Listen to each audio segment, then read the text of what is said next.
രണ്ടാമത്തെ സന്ദർഭം എന്ന് പറഞ്ഞു കഴിഞ്ഞാൽ നമുക്ക് ഏറ്റവും അടുത്ത മാനസികമായും നല്ല ഒരു ബന്ധുവോ മിത്രമോ ആയിക്കൊള്ളട്ടെ, പെട്ടെന്ന് ഒരു കാരണവും നമുക്കറിയില്ല അവര് നമ്മളോട് ദേഷിക്കുകയോ എന്തെങ്കിലും മോശമായി പെരുമാറുകയോ ചെയ്താൽ നമുക്ക് വിഷമമുണ്ടാകും. സ്വാഭാവികമില്ലേ?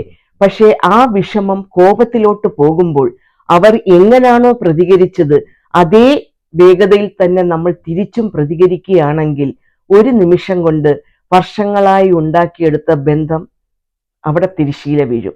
അത് വേണമോ എന്നൊന്ന് ആലോചിക്കണം. നമ്മൾ അവരോട് തിരിച്ച് കയർത്ത് സംസാരിച്ചില്ലെങ്കിലും എല്ലാ നിമിഷവും നമ്മൾ എന്തുകൊണ്ടായിരിക്കും അവർ നമ്മളോട് അങ്ങനെ പെരുമാറിയത്, സംസാരിച്ചത് എന്ന് ചിന്തിച്ചു കൊണ്ടേയിരിക്കും. എന്നിട്ട് ഏറ്റവും അടുത്ത ആൾക്കാരോടെല്ലാം അതിനെക്കുറിച്ച് ചർച്ച ചെയ്യും, ഇല്ലേ? അങ്ങനെ ഓരോ പ്രാവശ്യവും ആ അനുഭവത്തെക്കുറിച്ച് സംസാരിക്കുകയും ചിന്തിക്കുകയും ചെയ്യുമ്പോൾ വേദന കൂടുമോ കുറയുമോ? അതെല്ലാം വേദന കൂട്ടാനുള്ള ഒറ്റമൂലിയാണ്. നമ്മൾ എന്താണ് ചെയ്യേണ്ടുന്നത്?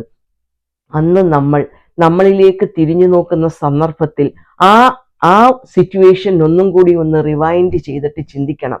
എന്നെ വേദനിപ്പിച്ചു, ഞാൻ എന്ത് ചെയ്തിട്ടാണ് എന്നോട് അങ്ങനെ പെരുമാറാമോ? അവിടെ ഞാൻ എന്നോട് നമ്മൾ നമ്മളെക്കുറിച്ച് മാത്രമാണ് ചിന്തിക്കുന്നത്. അതും ഈഗോയുടെ വലിയ ഒരു അടിവേരാണ്. അതിനെയാണ് നമ്മൾ ആദ്യം തച്ചുടയ്ക്കേണ്ടുന്നത്. എന്തുകൊണ്ടായിരിക്കും അയാൾ അങ്ങനെ സംസാരിച്ചത്, എന്തുകൊണ്ടായിരിക്കും അയാൾ അങ്ങനെ പെരുമാറിയത് എന്ന് നമ്മൾ നമ്മുടെ ചിന്തകളെ ഒന്ന് മാറ്റിപ്പിടിക്കണം. തീർച്ചയായിട്ടും നമ്മളോട് സംസാരിക്കുന്നതിന് മുമ്പ് അയാൾക്കുണ്ടായ എന്തെങ്കിലും മാനസിക സമ്മർദ്ദമോ പ്രശ്നമോ നമുക്കറിയില്ല. ഒരുപക്ഷെ അതാകാം കാരണം. അതല്ലെങ്കിൽ അയാൾക്ക് എന്തെങ്കിലും ട്രിഗർ ഉണ്ടാക്കുന്ന ചോദ്യമായിരിക്കും ഞാൻ ചോദിച്ചത്, നമുക്കറിയില്ല.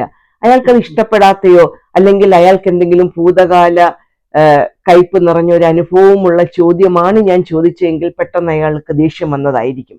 അതുമല്ലെങ്കിൽ നമ്മളെക്കുറിച്ച് എന്തെങ്കിലും മോശമായി ആരെങ്കിലും അയാളോട് പറഞ്ഞ് ഒരു തെറ്റിദ്ധാരണ ഉണ്ടായതിന്റെ കാരണമായിരിക്കും. എന്തായാലും ഇങ്ങനെ പല പല കാരണങ്ങളായിരിക്കാം എന്ന് ചിന്തിക്കുന്നതല്ലാതെ നമുക്കറിയില്ലല്ലോ എന്താണ് സത്യമെന്ന്. തീർച്ചയായിട്ടും ഒരു സന്ദർഭം കിട്ടുമ്പോൾ അല്ലെങ്കിൽ അപ്പൊ തന്നെ ചോദിക്കാൻ പറ്റുമെങ്കിൽ ചോദിക്കുക. അപ്പോൾ അതിന് ചോദിക്കാൻ പറ്റിയ സാഹചര്യമല്ലെങ്കിൽ കാത്തിരിക്കുക. സന്ദർഭം വരുമ്പോൾ അയാളോട് തന്നെ അങ്ങനെ പെരുമാറിയതിന്റെ കാരണം ആരായുക. വലിയ ഒരു തെറ്റിദ്ധാരണ ചിലപ്പോൾ ഒഴിവാക്കപ്പെടും.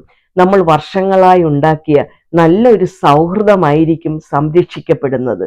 തീർച്ചയായിട്ടും രണ്ടാമത് ആ തെറ്റിദ്ധാരണ മാറുമ്പോൾ ആ സൗഹൃദത്തിന്റെ ഊഷ്മളത കൂടുകയേ ഉള്ളൂ.